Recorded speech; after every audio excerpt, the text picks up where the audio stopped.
Çok güzel doğal maskeler, güzel kremler yapıyoruz ama bunları temiz cildimize uygulamamız lazım.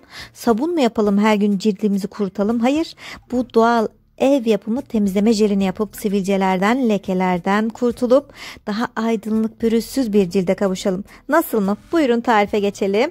Kahve kullanıyorum. Çözülebilen kahvemden bir tatlı kaşığı kabıma aktarıyorum. Üzerine ben gül suyu kullanıyorum. Çok seviyorum gül suyunun hem kokusunu hem etkisini gerçekten çok seviyorum. Yaklaşık bir tatlı kaşığı da gül suyu ekledim. Kahvemi bu şekilde çözüyorum arkadaşlar. Birkaç dakika içerisinde hafifçe bir karıştırıyorum ve diğer malzemelerimi eklemeye devam ediyorum. Bal. Cildimizdeki kiri pisi öyle güzel atıp sıkılaştıracağız. Bu hem doğal temizleme jeli hem de bir maske arkadaşlar. Nohut. Nohut unu elde edin. Bunu fazla yapıp ağzını kapatıp saklayın arkadaşlar. Nohut unu maskelerde o kadar faydalı ki. Bildiğimiz normal kuru nohut, haşlanmış değil. Bir tatlı kaşığı da nohut unu ilave ettim. Lavanta.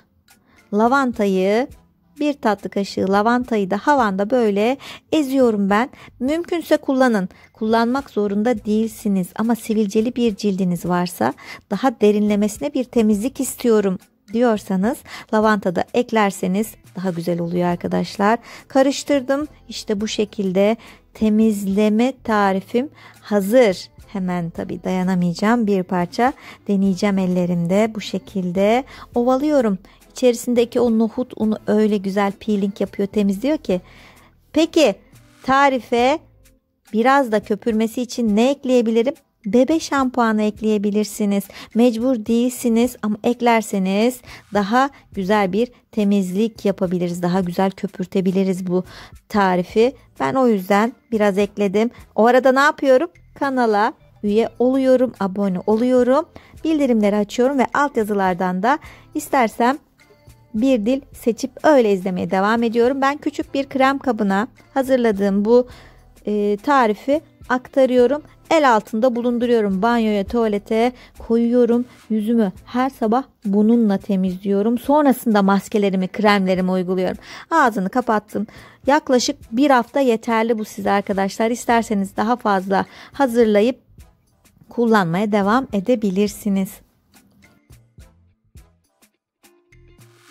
Güne böyle doğal, güzel bir temizleme tarifiyle, jeliyle başlamak cildinizin o akşamdan kalan kirini, pisini atacak, gözeneklerinizi açacak, temizleyecek ve kahve sevenler için oldukça güzel. Ben çok seviyorum bunu. Mis gibi kokuyor. Kahveyi seven biri olduğum için koku gerçekten kahve içmeye ihtiyacını da arttırıyor arkadaşlar.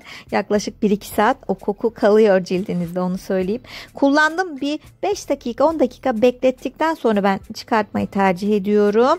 Ve şöyle hafifçe, çok bastırmadan ovalayarak cildimden çıkartıyorum. Göreceksiniz ki cildinizi çok güzel aydınlatacak.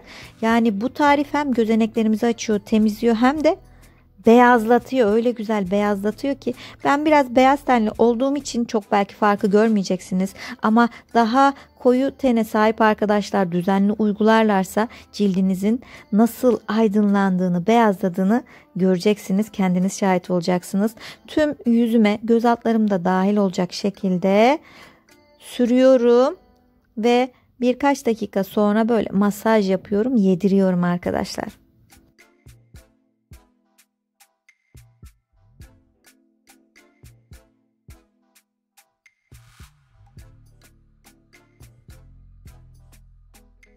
Sürdükten sonra 5 dakika bekletiyorum. Elime çok az su alıyorum. Tekrardan böyle bir çıkartma aşamasında sürüyorum. Biraz köpürüyor tabii. Sonra yıkıyorum cildimi. Çok daha pürüzsüz, güzel oluyor arkadaşlar. Siz de her gün cildinizi sabunlamak yerine, cildinizi kurutmak yerine pH dengesini sağlamak adına böyle güzel doğal bir tarifle cildinizi pürüzsüz hale getirebilirsiniz. Umarım sevmişsinizdir. Ben buraya birkaç video daha bırakıyorum. Belki onları da izlemek istersiniz. Kendinize çok iyi bakın. Kendinize çok değer verin. Daha güzel, daha mutlu, huzurlu, sağlık dolu günler diliyorum hepinize. Hoşça kalın.